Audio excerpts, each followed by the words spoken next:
এবার ফসল উঠলে আমারই কিন্তু গঞ্জের মেলায় লইয়া যাওনি লাগবো। কিন্তু ফসল আপলোডের সময় বাবার এই হ্যাং হওয়া চেহারার মানে আমি বুঝতাম না।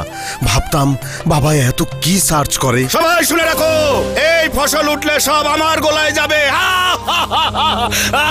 বাবার ছায়া থাকার মানে তখন বুঝতে পারছিলাম, অন্যায়ের নেট থেকে বার হইতে পারে না আমার বাবা, তার বাবা, তার বাবা।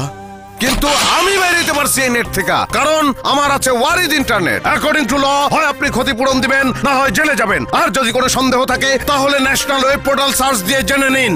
এরা এত কিছু জানলো কেমনে? দিন বদলাইছে না, এখন সবাই জানে।